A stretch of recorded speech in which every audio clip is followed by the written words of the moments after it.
Hi everyone, I hope you're doing well.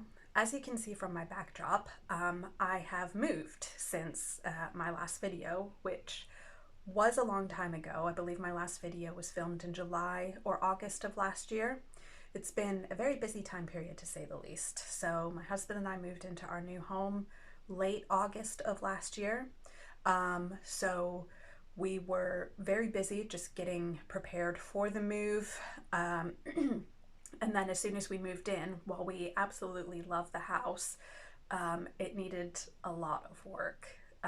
So working a full-time job and then just building and repairing and redecorating in the evenings and pretty much every weekend since we moved in, just to get this place in a livable and comfortable state. So I feel like we're now in a place where we're happy and comfortable with it, and now I can get back into my normal routine.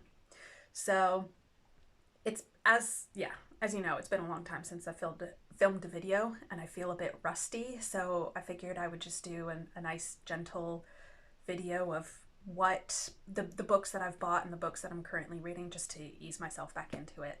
So yeah, we'll start with some of the books that I've bought and I'm also currently reading. So yeah, the first one that I'm reading, the one that I want to share with you, is Henry the Young King by Matthew Strickland. And sorry about the light, guys. I'm sat beneath a window in the loft and the lighting's a bit dodge and unpredictable. So yeah, sorry. But anyways, Henry the Young King is one of the books that I'm currently reading, and I've wanted to read this for ages. My husband bought this for me for Christmas, and I'm very happy about that.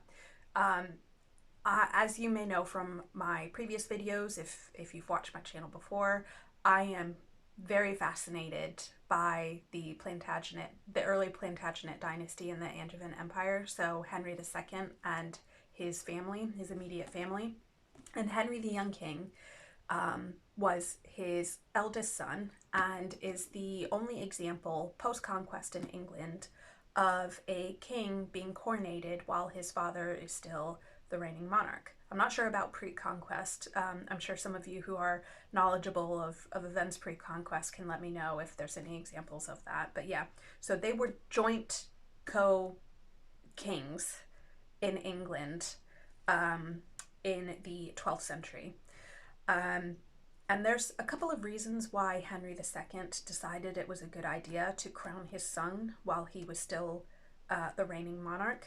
There's a couple of examples in Henry II's immediate lifetime where there were active attempts to usurp power from his family, to steal the throne from him and his family. There's the example of William Clito being an active threat to his grandfather Henry I, and then of course his mother Matilda was engaged in a long bloody civil war against her cousin Stephen of Blois, who usurped the throne from her in a period known as the Anarchy. So Henry II decided it was a very good idea to preserve his dynastic line by crowning his son while he was still alive.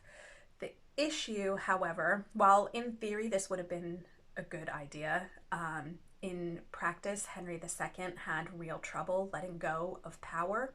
And of course, during the Middle Ages, noble men were expected to have land, to be able to gift things um, to their vassals, and Henry the Young King wasn't necessarily able to do any of this because Henry II didn't really give him any autonomy or any real power, any lands, um, any of the money that Henry II needed to fund his household came from Henry II. So Henry the Young King was not happy about this, and actively rebelled against his father. I find this family dynamic hugely fascinating. No one in Henry II's family got along, despite the fact that it seems that he did as much as he could to try to protect his sons um, and give them as much as he could. But it just I think where he fell down, his weakness was not being able to let go of any power. So yeah, his sons, including Henry the Young King, weren't happy about that.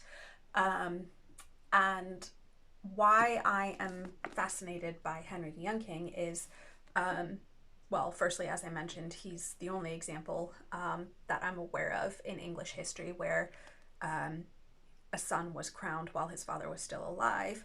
But secondly, because we don't know, I feel like whenever I read about Henry the Young King, it's very passive.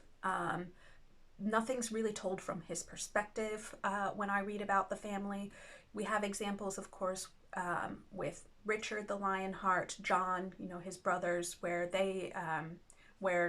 there's numerous biographies of them as kings of England. But Henry, there isn't really that much on him, and this could be in part or mainly because he died young, tragically, and he wasn't able to rule in his own right after his own father passed away. And I think maybe some of it has to do with contemporary views or contemporaneous views of Henry, the Young King, and his active rebellion against his father. I'm not sure, so I guess I'll find out as I read this, but hopefully I'll be able to gain insight of events from his perspective. So I have high hopes for this book. I'm about 150 pages in, and I've just gotten to the part where he, for the first rebellion against the father, a lot of the beginning was about his relationship with Thomas Becket, who was his mentor before his murder, and their relationship. So that, I don't think I gained much insight, but he was just a child. So, not holding anything against Strickland there. So, but yeah. Anyways, looking forward to this. The next book that I'm currently reading, and I was thinking I would read this for Q1 of Historathon, but I'm not entirely sure that this format, the style of this book would work because it's not history or prehistory per se. It's more topical. And this is called The Language Puzzle by Steve Myvin. How we talked our way out of the Stone Age. I am very happy that I found this book. If you've watched some of my other videos, you'll know that I am a big fan of Steve Myvin. He is a well-renowned prehistoric or Paleolithic archaeologist. He's written a couple of other books. One of them, Against the Ice, is on my other bookshelf over there. I highly recommend it to anyone who's not familiar with the Paleolithic or the period of human history before the Holocene. Definitely recommend that. But anyways, back to this book. So I haven't really given much thought to the evolution of language after I graduated university. So there's a long period of time in between university and now for our understandings of how language evolved. So because this was published very recently, I think it was 2024 that this came out. Let me check. This is Profile Books, and it was published 2024, yeah, so last year. I have high hopes that this will be a synthesis of all of the current and up-to-date knowledge that we've got for how language might have evolved.